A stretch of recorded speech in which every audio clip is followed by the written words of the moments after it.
आद शक्ति जगदम्बा जोग माया से परमेश्वरी माई अपने आप के प्रकट कैनी। जब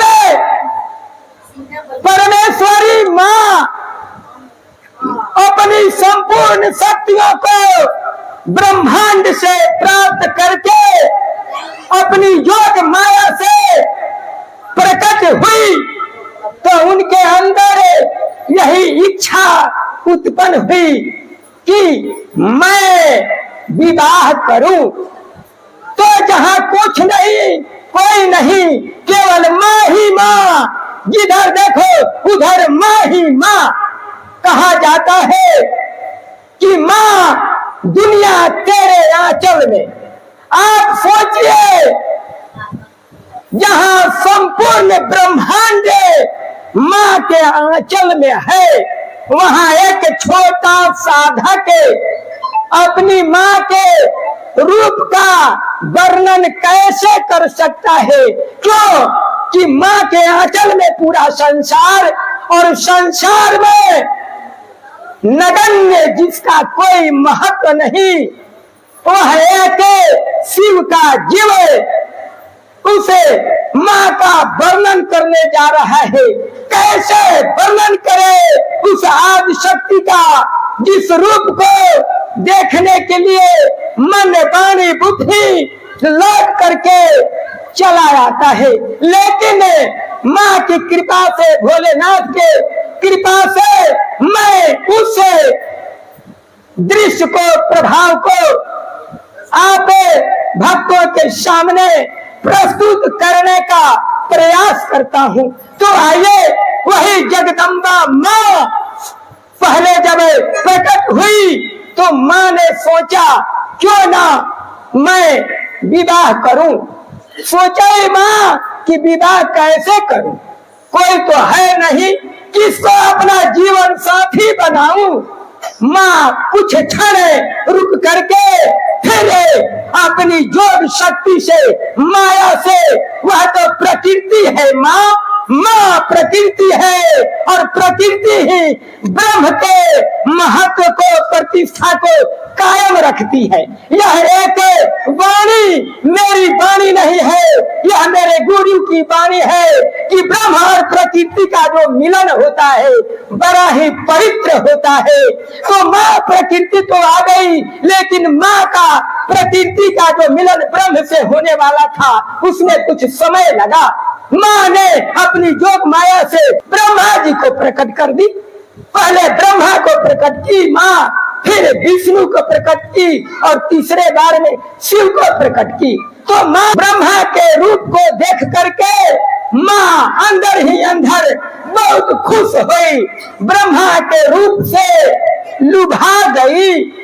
लेकिन ब्रह्मा तो ब्रह्मा है, जिनके पास ब्रह्मत्व की शक्ति होती है वही इस ब्रह्म के तत्व को समझ सकता है। तो ब्रह्मा तो ब्रह्मा, उन्होंने समझ लिया कि जिस माँ ने मुझे प्रकट किया, आज माँ के आंखों में मातृत्व का जो प्यार है वह नहीं झलकता है। माँ के नजरों में छल रूपी दृष्टि है। माँ बोली, है ब्रह्मा, मैंने तुम्हें अपनी योग शक्ति से प्रकट किया है। ब्रह्मा बोले, हाँ माँ। जैसे ही माँ शब्द सुनी ब्रह्मा के मुख से क्रोध से पागल हो गई और बोली, ब्रह्मा तू मुझे माँ मत कह। ब्रह्मा बोले, तू माँ है तो मैं तुझे माँ न कहूँ तो क्या कहूँ माँ। फिर बोली, फिर मुझे माँ कहता है, सावधान, मुझे माँ मत कह। मैं आपको प्रकट करके ब्रह्मा नाम दिया और मैं चाहती हूँ कि आप मुझसे विवाह करें। ब्रह्मा बोले, माँ तू पागल हो गई है, मुझे विवाह करने के लिए कहती है। माँ और बेटे के बीच कभी विवाह हुआ है? माँ बोली नहीं, तुम्हें मुझसे विवाह करना होगा। ब्रह्मा जी बोले ठीक है, तू अब माँ पागल हो गई तो मैं क्या करूं? वो बोलती है मैं पागल हो गई हूं कि तू पागल है। मैंने संकल्प करके तुझे प्रकट किया, उस संकल्प में मेरे अंतःकरण में यही भावना थी कि मैं जिसे प्रकट करूंगा उसके साथ विवाह करूंगी। ब्रह्मा बोले ठीक है, ये तुम्हारा संकल्प है माँ, लेकिन जब तूने मुझे पैदा किया, प्रकट किया, तो मैं तेरा पुत्र हूँ और पुत्र का भी अपना अलग संकल्प होता है। तो मैं तेरा पुत्र हूँ, तो तू अपनी मर्जी से संकल्प किया, मैं अपने मर्जी से अपने पुत्र धर्म का निर्वाह करूंगा और मैं तेरे साथ विवाह कभी नहीं करूंगा। माँ, एक माँ होती है जो अपने बेटे के लिए सब कुछ करने को तैयार है, और तू कैसी माँ है जो मुझसे विवाह करने के लिए करती है? तू एकदम पागल हो गई है। अरे माँ, तुझे पता नहीं संसार में माँ के चरणों के समान कोई ऊंचा पद नहीं होता। क्यों कि जब एक पुत्र के ऊपर संकट आता है तो पुत्र सारे संसार को छोड़ करके और उसे संकट के समय अपने माँ के गोद में समा जाता है। और तू मुझे कहती है कि तू मुझसे विवाह कर। माँ बोली मैं कुछ नहीं सुनना चाहता। ब्रह्मा, ऐसे तू मुझसे विवाह करेगा या नहीं, या मैं तुझे अपने तीसरे नेत्र से जला करके भस्म कर दूं। ब्रह्मा जी बोले माँ, तू तो जगदम्बा है, आदि शक्ति है, जो प्रकट करने का पावर अपने पास रखता है। माँ वह है, उसका विनाश करने का भी शक्ति अपने पास रखता है। तो माँ, आपकी मर्जी हुई तो आपने मुझे प्रकट किया, अब आपकी मर्जी है तो आप मुझे जो मर्जी हो कर दे। माँ तुरंत अपने तीसरे नेत्र को खोल करके और ब्रह्मा को भस्म कर दिया। ब्रह्मा भस्म हो गए। माँ के अंदर और क्रोध बढ़ गया। माँ क्रोध में बेचैन हो करके कुछ सोचने लगी। कुछ क्षण रुक करके माँ सोची, फिर मुझे कुछ करना पड़ेगा। सोची, प्रकट भी किया, जला करके भस्म भी कर दिया। अब क्या करूं? फिर एक और अपनी जोग माया से पैदा कर दी।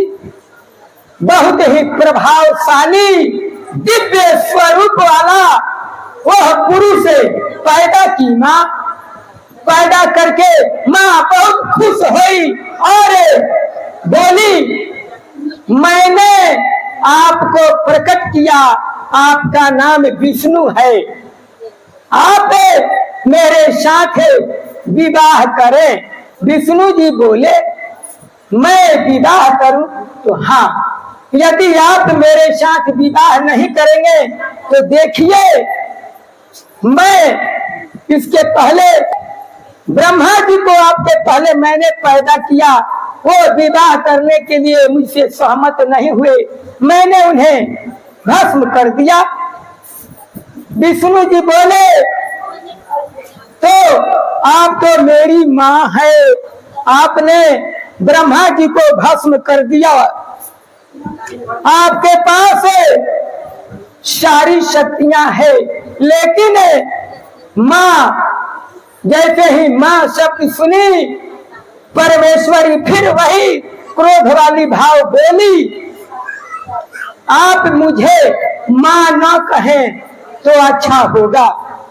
विष्णु जी बोले, ठीक है, लेकिन एक बात याद रखिएगा, जब एक बच्चा सिर उठा करके और बड़ी जोर के साथ कहता है मां, इस आवाज को पूरे ब्रह्मांड में किसी को पावर नहीं, शक्ति नहीं कि उसे रोक सके।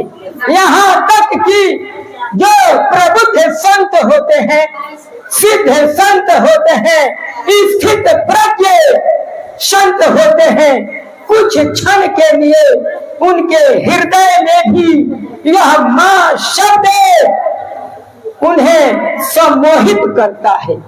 उसे मां की शक्ति के आगे उनका सारा तपस्या कुछ क्षण के लिए रुक जाता है। मां, और तू कहती है कि विवाह करें, और क्या मां तू यही चाहती है कि तेरा जो पुत्र पैदा हुआ है यह नरक में चला जा?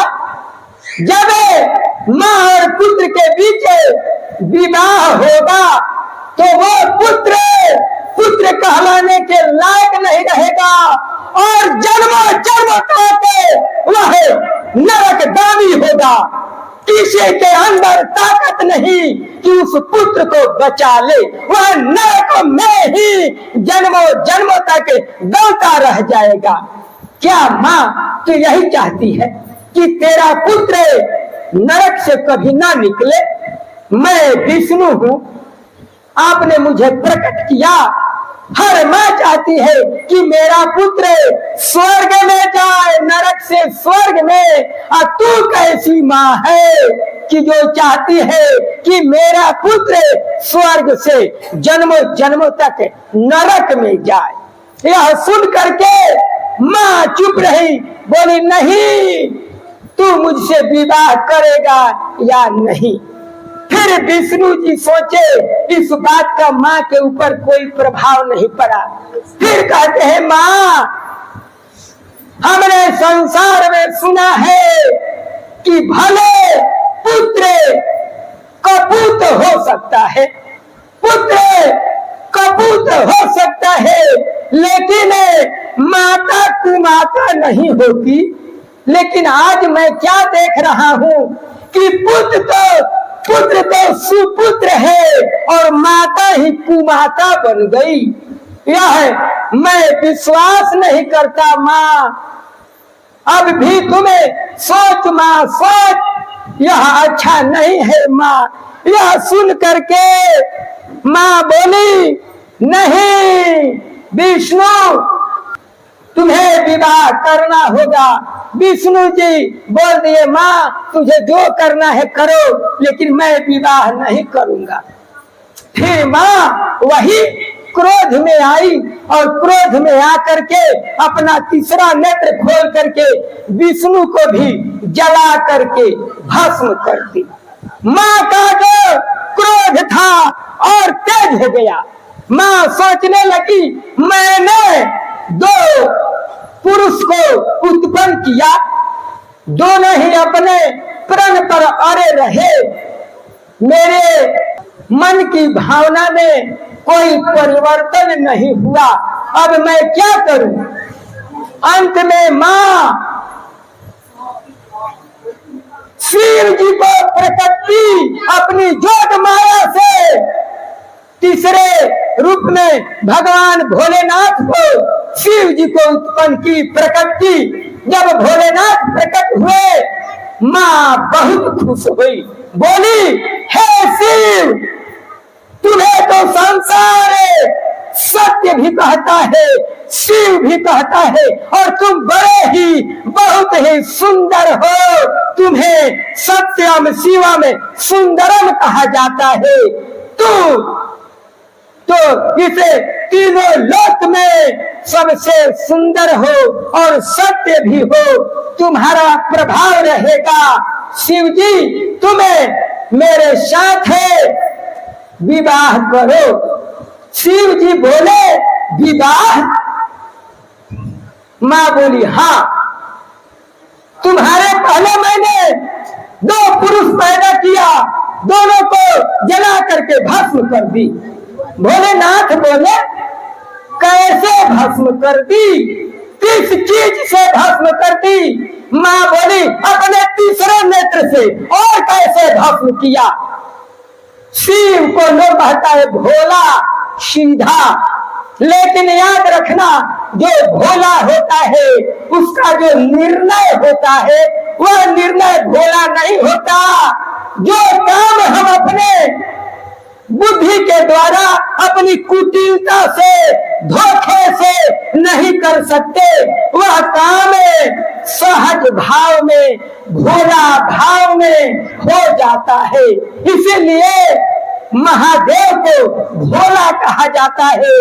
भोलेनाथ ने अपने भोले भाव से सोचा, हे परमेश्वरी, यदि मैं भी आपके साथ विवाह नहीं किया तो आप मेरी भी वही गति करेगी जो इन लोगों की है। भोलेनाथ सोचने लगे इस पगली से बचने का कोई उपाय तो होगा। कुछ शांत हुए, कुछ विचार किए, मैं क्या करूं, इस पगली से कैसे बचूं? इसके अंदर तो विवाह का जो धुन है, पागलपन है, वह सवार है। इसके आगे यह कुछ नहीं सोचती है कि इसका परिणाम पाप होगा या पुण्य होगा, हम नरकवासी होंगे या स्वर्गवासी होंगे। इनके अंदर तो एक ही नशा है, विवाह, मुझे विवाह करना है। तो हमारी माँ बहन भी इस प्रसंग से सोचे कि हम भी कोई आगे कदम बढ़ा रहे हैं, कुछ ऐसे काम कर रहे हैं जिससे हमारी जग हंसाई हो जाए। हमारी माँ बहन बेटी यह सोचे कि हम जो कदम आगे बढ़ा जा रहे हैं, जो हम कदम जहाँ रखते हैं, क्या यह कदम खाई में है या ऊंचाई में है? अगर खाई में है तो मैं तो बर्बाद हो जाऊंगी, साथ साथ मेरे पिता का पगड़ी भी डाउन होगा, मेरे कुल खानदान का जगह हंसाई होगा, मेरे पिता बेटा कोई समाज में सिर उठा करके नहीं चल सकता है। माँ अपनी लीला से यही हमें शिक्षा देना चाहती है। तो माँ तो अपने रूप में अपने प्रण पर अड़ी है, लेकिन भोलेनाथ ने भोले भाव से सोचा मुझे क्या करना होगा। भोलेनाथ बोले माँ तो आपने अपने तीसरे नेत्र से दो पुरुषों को जला करके भस्म कर दी। ठीक है, मैं प्रतिज्ञा करता हूँ कि आपसे विवाह करूंगा, लेकिन प्रतिज्ञा के पहले मेरा 3 शर्त है। विवाह शब्द सुनते ही माँ जगदम्बा खुशी के मारे झूम झूम के नाचने लगी। तेरा 3 क्या, मैं तेरा अनंत शर्त मंजूर करूंगा, लेकिन विवाह करोगे ना? भोलेनाथ बोले हाँ विवाह करूंगा, लेकिन मेरा वही 3 शर्त है। अरे 3 नहीं, जितना शर्त है बोलिए, मुझे मंजूर है। भोलेनाथ बोले इस शर्त के पहले आप प्रतिज्ञा करें, आप जल लेकर के प्रतिज्ञा करें कि आप मेरे शर्त को मानेगी। माँ तुरंत तैयार हो गई, प्रतिज्ञा कर ली। तब शिव जी बोले हे जगदम्बे, हे परमेश्वरी, मेरा पहला शर्त सुनने की कृपा करें। मेरा पहला शर्त यही है कि आपने जो मुझसे बड़े ब्रह्मा और विष्णु मेरे 2 भाइयों को जला करके राख की है, भस्म की है, उन्हें जिंदा करने की कृपा करें। माँ तुरंत जल ली और दोनों भाइयों को प्रकट कर दी। दोनों भाई बड़े खुश हुए, हम तो प्रकट हो गए, ये तीसरा कौन है? 3 पुरुष 1 महिला, वहां का सीन दृश्य कुछ अजीब। फिर शिव जी बोले, है देवी, मेरा दूसरा शर्त यही है कि जो आपके पास यह तीसरा नेत्र है, जिसके तेज से आपने मेरे 2 भाइयों को जला करके भस्म की है, कृपा करके आप वो तीसरा नेत्र मुझे भी प्रदान करने की कृपा करें। माँ तो पागल थी, तुरंत उनको तीसरा नेत्र भी दे दी। जब तीसरा नेत्र मिला तो हमारे भोलेनाथ बहुत खुश हुए और बोले, धन्य हो देवी, अबे तुम्हारे चंगुल से मैं मुक्त हुआ। जब तू मुझे इस पावर से जला करके भस्म करेगी ना, तो मेरे पास भी वो पावर आ गया, वो शक्ति आ गई, मैं भी तुझे जलाऊंगा। अब मैं तुमसे निर्भय हूँ, मुझे अब कोई भय नहीं है।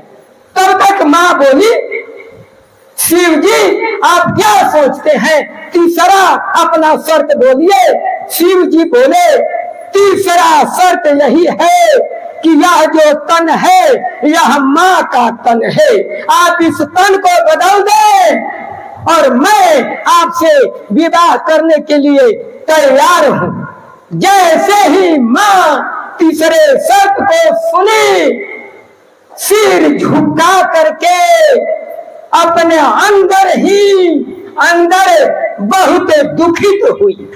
बोली, मैं नारी रूप बावली हो गई थी, मेरा बुद्धि समाप्त हो गया था, मैं निर्बुद्धि बन गई थी और मैं तीसरा नेत्र भी इस पुरुष को दे दी, जिसके पावर से अब मैं इसे जला करके भस्म भी तो नहीं कर सकती और 3 प्रण का भी मैंने वचन दे दिया। यह भी दृष्टांत माँ बहन हमें यह शिक्षा देता है कि किसी के बात को सुन करके समझ करके कुछ समय लीजिए, तब उसको वचन दीजिए, नहीं तो माँ हम भी उस परमेश्वरी के तरह धोखे में पड़ जाएंगे। तो कोई भी वाणी पहले पूर्ण रूप से सुनिए, तब उसका निदान कीजिए। माँ दुखी हुई, सोची, ठीक है, मैं तो 3 प्रतिज्ञा लिया था, आपने 3 प्रतिज्ञा ले लिया मुझसे, मैं हार गई, लेकिन मुझे दुख नहीं है शिव जी, मुझे दुख नहीं है। शिव जी बोले, आपको दुख नहीं है तो फिर आपने मेरे 2 भाइयों को जला करके भस्म क्यों किया? परमेश्वरी बोली, शिव और शक्ति 2 नहीं 1 है और समाज को दिखाने के लिए शिव और शिवा की लीला चलती रहती है। जब तक यह संसार है तब तक संसार का जो सारे शिव तत्व है विराजमान है। संसार प्रलय भी हो जाएगा तो भी यहाँ शिव तत्व रहता है। शिव तत्व को समझने के लिए आपको समय देना पड़ेगा। फिर माँ बोली, मुझे दुख इसलिए नहीं है शिव जी, शिव का अर्थ कल्याण होता है, तो मैं माँ हूँ और सच्चा पुत्र वही है जो माँ का कल्याण कर दे। तो आपने माँ के उस भावना को भी चूर चूर कर डाला और आप मुझे नरक में जाने से, पाप करने से गलत काम करने से बचा लिया, इसलिए आपको लोग महादेव कहते हैं, शिव कहते हैं। आप कल्याणकारी हैं। भक्त के मन में यदि पाप भी आ जाए तो आप उसे पाप नहीं होने देते, आप उसको बचा लेते हैं।